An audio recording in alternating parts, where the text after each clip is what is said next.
Channapatna election ಬಗ್ಗೆ ಪ್ರಸ್ತಾಪ. ನಾನು ಇದಕ್ಕೆ ಪೊಲಿಟಿಕಲ್ ರಿಯಾಕ್ಷನ್ಗೆ ಹೋಗೋಕೆ ಮುಂಚೆ ಭವ್ಯ ಅವರನ್ನ ಪಾಷಾ ಅವ್ರನ್ನ ಕೇಳ್ತೀನಿ, ನಿಜವಾಗ್ಲೂ ಈ ಲಾಜಿಕ್ ಏನಾದರೂ ನಿಜ ಅನ್ನೋದಾದ್ರೆ ಹಿಂದೂ ಸಮುದಾಯವನ್ನ ಮುಸಲ್ಮಾನ್ ಸಮುದಾಯವನ್ನ ಬಕ್ರಾ ಮಾಡ್ತಿದ್ದಾರೆ ನಮ್ಮ ರಾಜಕಾರಣಿಗಳು ಅಲ್ವಾ ಪಾಷಾ ಸರ್? ಒಂದು ಚುನಾವಣೆಗೋಸ್ಕರ ಬಡವರು ಬದುಕು ಕಟ್ಟಿಕೊಳ್ಳೋರ ಅಂಗಡಿಗಳಿಗೆ ಮನೆಗಳಿಗೆ ಬೆಂಕಿ ಹಚ್ಚಿಸ್ತಾರೆ ಅಂತಂದ್ರೆ ಬಕ್ರಾ ಮಾಡ್ತಿದ್ದಾರೆ ಮತದಾರರನ್ನ, ಅವ್ರ ಬದುಕಿಗೆ ಬೆಂಕಿ ಹಚ್ತಿದ್ದಾರೆ ಮತದಾರರ ಬದುಕಿಗೆ ಅಂತ ಹೇಳ್ತಾ ಇರೋದು ಸತ್ಯ ಇದು. ಯಾಕಂದ್ರೆ ಬಿಜೆಪಿ, JDS, ಕಾಂಗ್ರೆಸ್ ಮೂರು ಸೇರ್ಕೊಂಡು ನಿಜ ಮಾತೆ ಇದು ಬಕ್ರಾ ಮಾಡ್ತಾ ಇರೋದು ಹಿಂದೂ ಮುಸಲ್ಮಾನರಿಗೆ ಗಲ್ಬೆ ಮಾಡಿಸಿ ಇವರು ವೋಟ್ ರಾಜಕಾರಣಿ.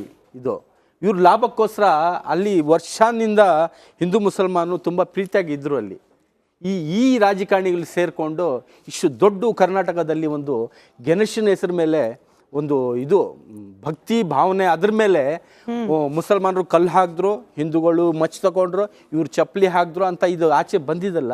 ಈ ರಾಜಕಾರಣಿಗಳು ಮಾಡ್ತಾ ಇರಲ್ಲ ಅಷ್ಟೇ. ಹಿಂದೂಗಳು ಒಬ್ರು ಮಚ್ ತಗೊಂಡಿಲ್ಲ, ಸುಮ್ನೆ ಏನೋ ಹೇಳ್ಬೇಡಿ. ನೋಡಿ ಸತ್ಯ ಹೇಳಿ ಮೇಡಮ್, ಸತ್ಯ ಹೇಳಿ. ನೀವು ಸತ್ಯ ಯಾಕೆ ಹೇಳಲ್ಲ? ನೀವು ನೋಡಿ ತಪ್ಪಿದ್ರೆ ಹೇಳ್ಬೇಕು, ನೀವಿರ್ಲಿ ನಾವಿರ್ಲಿ, ನ್ಯಾಯ ಮಾತಾಡ್ಬೇಕು. ಏನು ನೋಡಿ ಕರ್ನಾಟಕ ಶಾಂತಿಯ ತೊಂದರೆ ಇದ್ದು ಇಲ್ಲಿ ಗಲ್ಬೆ ಮಾಡ್ಸಕ್ಕೆ ಕೆಲವು ಜನ ಮಾಡ್ತಾ ಇದಾರೆ, ಅವ್ರಿಗೆ ಸಪೋರ್ಟ್ ಮಾಡಬೇಡಿ. ನೀವು ಕೆಲವು ಜನ ಹಿಂದೂ ಮುಸಲ್ಮಾನು ಒಗ್ಗಟ್ಟಾಗಿ ಇರ್ಬಾರ್ದು, ಒದ್ದಾಡ್ಕೊಂಡು ಸಾಯ್ಬೇಕಂತ ಪ್ರಯತ್ನ ಪಡ್ತಂದ್ರೆ ಅವ್ರಿಗೆ ಸಪೋರ್ಟ್ ಮಾಡಬೇಡಿ ದಯವಿಟ್ಟು. ನೋಡಿ ಹೊಡೆದಾಡ್ಕೊಂಡು ನಮ್ಮವ್ರು ಯಾವತ್ತು ಆತರ ನಮ್ಮ ಹಿಂದೂಗಳು ಇದಾರಲ್ಲ, ಯಾವತ್ತು ಅಂತ ಕೃತ್ಯಕ್ಕೆ ಇದುವರೆಗೂ ಕೈ ಹಾಕಿಲ್ಲ. ಯಾವತ್ತು ಮಸೀದಿ ಮೇಲೆ ಒಂದಾದ್ರೂ ಮಸೀದಿ ಬಾಂಬ್ ಹಾಕಿದ ಉದಾಹರಣೆ ತೋರಿಸಿ. ನಿಮ್ದು ಸಾರಾ ಸಗಟಾಗಿದೆ, ಸಾರಾ ಸಗಟಾಗಿದೆ ಪಾಷಾ ಅವರೇ. ನಿಮ್ಮ ಏನ ಜಿಹಾದಿ ಮನಸ್ಥಿತಿ ಇರುವಂತಹ ಇಲ್ಲ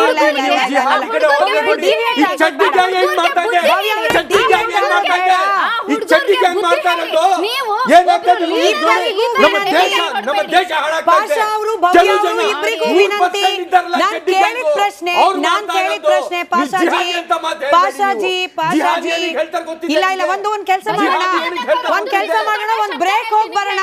ಪ್ರಶ್ನೆಗೆ ಭವ್ಯಾವ್ರೆ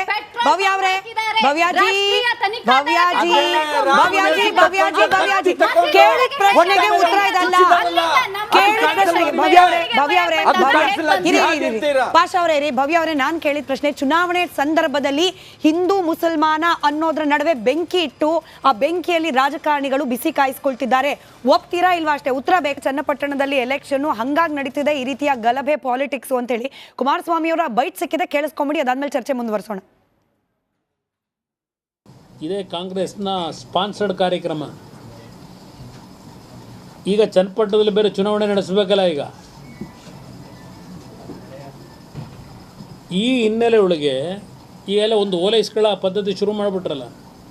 ಇದೇ ಕಾಂಗ್ರೆಸ್ನ ಸ್ಪಾನ್ಸರ್ಡ್ ಕಾರ್ಯಕ್ರಮ.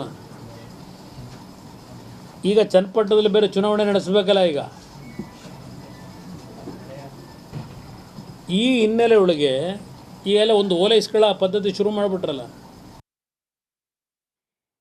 ರಾಮು ಅವರು ಉತ್ತರ ಕೊಡ್ಬೇಕು. ಇವಾಗ ಚನ್ನಪಟ್ಟಣ ಎಲೆಕ್ಷನ್ನು ಇದು ಗಲಾಟೆ ನಡೆದಿರೋದು ನಾಗಮಂಗಲದಲ್ಲಿ, ಕನೆಕ್ಷನ್ ಇದಕ್ಕೂ ಕೂಡ ನನಗೆ ಸ್ವಲ್ಪ ಕಷ್ಟ ಆಗ್ತಿದೆಯಪ್ಪ ಲಿಂಕ್ ಮಾಡಕ್ಕೆ ಒಂದಕ್ಕೊಂದಕ್ಕೆ. ಅಲ್ಲ, ಇವತ್ತು ಸಂಪೂರ್ಣವಾಗಿ ಈ ಘಟನೆಯನ್ನು ನಾಗಮಂಗಲ ಮತ್ತು ಚನ್ನಪಟ್ಟಣ ಚುನಾವಣೆ ಅಂತಲ್ಲ, ಇದು ಟೋಟಲಿ ಇರ್ತಕ್ಕಂಥದ್ದು. ಇದು ಸತ್ಯಾಂಶ ತಿಳ್ಕೊಬೇಕಾಗಿರ್ತಕ್ಕಂಥದ್ದು. ಸಿದ್ದರಾಮಯ್ಯನವರು ಈ ಅಧಿಕಾರದಿಂದ ಕೆಳಗಿಳಿತಾರೆ. ಕೆಳಗಿಳಿದ ಮೇಲೆ ಮತ್ತೆ ನನ್ನ ಫಾಲೋವರ್ಸು ಏನು ಮಾಡಬೇಕು? ನನ್ನ ಫಾಲೋವರ್ಸು ಸುಮ್ಮನೆ ಕೂತ್ಕೋಬಾರ್ದು, ಅದಕ್ಕೊಂದು ಗಲಭೆ ಹಬ್ಬಿಸ್ರು, ಏನೋ ಮಾಡ್ರಿ ಅಂತ ಸೂಚನೆ ಕೊಟ್ಟಿರೋದು. ಇವತ್ತು 1 ರಿಂದ 24 ಜನ ಹಿಂದೂಗಳು ಮೇಲೆ A1, A2, A3 ಅಂತ ಹಾಕ್ತಾರೆ. ಗಲಾಟೆ ಆಗಿದ್ದು ಯಾರ ಮೇಲೆ? ಯಾರು ಮಾಡಿದ್ದು? ಏನು ದೇವ್ರುಗಳು ನಮ್ಮ ಅಜ್ಜಿ ದೊಡ್ಡಮ್ಮನ ಹೇಳ್ತಾ ಇದ್ಲು, ಇಲ್ಲ ನಾವೇನೋ ಟ್ರ್ಯಾಕ್ಟರ್ನಲ್ಲಿ ಲಾಂಗ್ ಇಟ್ಕೊಂಡು ಹೋಗಿದ್ವಾ, ಕಲ್ಲು ಎತ್ಕೊಂಡು ಹೋಗಿದ್ವಾ ಅಂತ. ದೇವ್ರನ್ನ ಬಿಡಕ್ಕೆ ಹೋಗ್ತಾರೆ. ದೇವ್ರ ಭಕ್ತಿಯಿಂದ ಅಲ್ಲಿ ಬಂದಿದ್ದು ಪ್ರಚೋದನೆ ಆಗಿದ್ದು ಯಾರಿಂದ? ಯಾಕೆ ಬಂದು ಲಾಂಗುಗಳು, ಕಲ್ಲುಗಳು, ಯಾರು ಹೊಡೆದವರು? ಇದನ್ನ ಹೊಡೆದವರು ಯಾರು? ಇವತ್ತು ಇದರಿಂದ ಇರ್ತಕ್ಕಂಥ ಕೈವಾಡ ಯಾರ್ದು? ಇವತ್ತೇನು ಕಾಂಗ್ರೆಸ್ಸಿನ ನಾಯಕರು ಬಾಲಕೃಷ್ಣ ಹೇಳ್ತಾ ಇದ್ರು, ನಾನು ಮುಖ್ಯಮಂತ್ರಿ ಅಭ್ಯರ್ಥಿರಿ, ನಂದು ಒಂದು ಟೌಲು ಅಂತ ಆಗ್ತಾ ಇದ್ರು. ಟೌಲು ಬೆಡ್ಶೀಟ್ ಹಾಕ್ತಾರೆ ಅವರು. ಈಗ ಅವ್ರ ನಾಯಕರು ಯಾರು? DK ಶಿವಕುಮಾರ್ ಪಾರ್ಟಿ ಅಧ್ಯಕ್ಷರು. ನಾವು ಅವ್ರ ಬಗ್ಗೆ ಮಾತಾಡಲ್ಲ, ಉಪಮುಖ್ಯಮಂತ್ರಿ. ಆದ್ರೆ 2ನೇ ಕೋಟ ಅವ್ರಿಗೆ ಬರಬೇಕು. ಬಾಲಕೃಷ್ಣ ನಂದೇ ಅಂತ ಒಂದು ಎಲ್ಲ ಖರ್ಚಿಪ್ ಹಾಕಿದ್ರೆ ಟೌಲ್ ಹಾಕಿದ್ರೆ ಅದನ್ನ ಒಂದು ಬೆಡ್ಶೀಟ್ ತಂದು ಹಾಕ್ತಾನೆ. ಯಾರು? ಬಾಲಕೃಷ್ಣ ನಾನು ಮುಖ್ಯಮಂತ್ರಿ ಅಂತ ಮೊನ್ನೆ ಸ್ಟೇಟ್ಮೆಂಟ್ ಕೊಟ್ಟ. ಇವತ್ತು ಇದರಿಂದ ಇರ್ತಕ್ಕಂಥದ್ದು ಏನ್ ಕಾಣದ ಕೈಗಳು ಕೈವಾಡ ಅಂತಂದ್ರೆ ಈ ಕೈವಾಡ ಇರ್ತಕ್ಕಂಥದ್ದೇ ನಿಜವಾದಂತ ಬಾಲಕೃಷ್ಣ ಅಂತ ಒಂದು ಗ್ರೂಪ್ ಇದೆಯಲ್ಲ, ಈ ಗ್ರೂಪ್ಗಳು ಇಂತ ಮಾಡ್ಕೊಂಡು. ಬಟ್ ವೀರಣ್ಣ ಸರ್ ಇದು ಬಾಲಕೃಷ್ಣ ವರ್ಸಸ್ ಕುಮಾರಸ್ವಾಮಿನ ಅಥವಾ ಉಸ್ತುವಾರಿ ಸಚಿವ ವರ್ಸಸ್ ಸಂಸದಾನ ಅಂತೇಳಿ ಕುಮಾರಸ್ವಾಮಿ ಅವ್ರು ಬಹಳ ಆಕ್ಟಿವ್ ಆಗಿ ಓಡಾಡ್ತಿದ್ದಾರಪ್ಪ. ಹೌದು, ಸಂಸದರಿದ್ದಾರೆ, ಓಡಾಡಬೇಕು, ಕರ್ತವ್ಯ.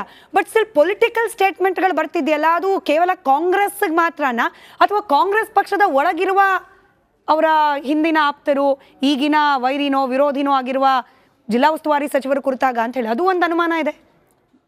ಮೇಡಮ್ ನೋಡಿ, ಕುಮಾರಣ್ಣವರು ಇವತ್ತು ಬೆಳಿಗ್ಗೆ ನಾಗಮಂಗಲಕ್ಕೆ ಹೋಗಿ ಅಲ್ಲಿ ಅಧಿಕಾರಿಗಳ ಜೊತೆ ಸ್ಥಳ ಪರಿಶೀಲನೆ ಕೂಡ ಮಾಡಿದ್ರು. ಈ ಘಟನೆ ಏನು ನಡೀತೋ ಆ ಸ್ಥಳ ಪರಿಶೀಲನೆಯನ್ನು ಮಾಡಿ ಯಾರ್ಯಾರಿಗೆ ಅಲ್ಲಿ ಆಸ್ತಿ ಪಾಸ್ತಿ ನಷ್ಟ ಆಗಿದೆ ವೈಯಕ್ತಿಕವಾಗಿ ಕೂಡ ಸಹಾಯ ಮಾಡಿದ್ದಾರೆ. ಮೊದಲು ನಾವು ಅಲ್ಲಿ ಶಾಂತಿ ನೆಲೆಸೋದನ್ನ ಪ್ರಯತ್ನ ಮಾಡಬೇಕಾಗುತ್ತೆ. ಈಗ ಬೆಂಕಿ ಹಚ್ಚಿಬಿಟ್ಟಿದ್ದಾರೆ, ಬೆಂಕಿ ಹಚ್ಚಿರೋದು ಯಾರು ಅಂತ ಎಲ್ಲರಿಗೂ ಗೊತ್ತಿದೆ. ನಾವು ಬೆಂಕಿ ಆರಿಸೋ ಕೆಲಸನ ಮಾಡ್ತಾ ಇದ್ದೀವಿ. ನೋಡಿ, ಚನ್ನಪಟ್ಟಣ ಎಲೆಕ್ಷನ್ಗೂ ನಾಗಮಂಗಲಕ್ಕೂ ಎಲ್ಲಿಂದ ಎಲ್ಲಿ ಕನೆಕ್ಷನ್ ಅಂತ ಹೇಳಿದ್ರೆ, ನಾನು ಇನ್ನೂ ಒಂದು ಉದಾಹರಣೆ ಕೊಡೋದಕ್ಕೆ ಇಷ್ಟಪಡ್ತೀನಿ ನಿಮಗೆ. ನಮ್ಮ ಮಾಜಿ ಶಾಸಕರು ಸುರೇಶ್ ಗೌಡ ನಾಗಮಂಗಲ, ಅವರ ಮನೆ ಮೇಲೂ ಕೂಡ ಕಲ್ಲೆಸೆತ ಆಗಿದೆ. ನೋಡಿ, ಅವರು ರಾಮನಗರದ ಉಸ್ತುವಾರಿ ಇದ್ದಾರೆ. ಈಗ ನಮ್ಮ ಪಕ್ಷದ ಸಂಘಟನೆಗಿರ್ಬೋದು ಅಥವಾ ಮುಂದಿನ ಚುನಾವಣೆಗಿರ್ಬೋದು ಉಸ್ತುವಾರಿ ಆಗಿರೋರು ಸುರೇಶ್ ಗೌಡ್ರೆ. ಆದರೆ ಎಲ್ಲೋ ಒಂದು ಕಡೆ ಎದುರಿಸೋ ರೀತಿಯಿಂದನೋ ಅಥವಾ ಯಾವ ಕಾರಣಕ್ಕೋ ಉದ್ದೇಶ ಗೊತ್ತಾಗ್ತಾ ಇಲ್ಲ ನಮಗೂ ಕೂಡ. ಎಲ್ಲೋ ಒಂದು ಕಡೆ ಈ ರೀತಿ ಬೆಂಕಿ ಹಾಕಿದ್ದಾರೆ ಮತ್ತೆ ಕೋಮು ಗಲಭೆನ ಸೃಷ್ಟಿಸಿರೋದಂತೂ ನಿಜಾನೇ. ಇವತ್ತು ಸರ್ಕಾರ ಕೂಡ ಒಪ್ಕೊಂಡಿದೆ ಅಲ್ಲಿಯ ಏನು ಕಾನೂನು ಸುವ್ಯವಸ್ಥೆ ಹದಗೆಟ್ಟಿದೆ ಅಂತೇಳಿ. ಹಾಗಾಗಿ ಅಲ್ಲಿಯ ಇನ್ಸ್ಪೆಕ್ಟರ್ ಕೂಡ ಇವತ್ತು ಅಮಾನತು ಮಾಡಿದ್ದಾರೆ. ಅಶೋಕ್ ಕುಮಾರ್ ಅಂತ DIGP ಬೋರ್ಲಿಂಗಯ್ಯ ಅವರು ಅಮಾನತುಗೊಳಿಸಿದ್ದಾರೆ. ಅಂದ್ರೆ ಸ್ಥಳೀಯ ಆಡಳಿತ ಎಲ್ಲಿದೆ ಅಂತ. ಇಷ್ಟು ಮಾತ್ರ ಅಲ್ಲ, ಗುಪ್ತಚರ ಇಲಾಖೆಯಲ್ಲೂ ಕೂಡ ವರ್ಗಾವಣೆಗಳಾಗಿದೆ. ಬಟ್ ಅದಕ್ಕೆ ಕಾರಣ ಇದೇನಾ ಗೊತ್ತಿಲ್ಲ.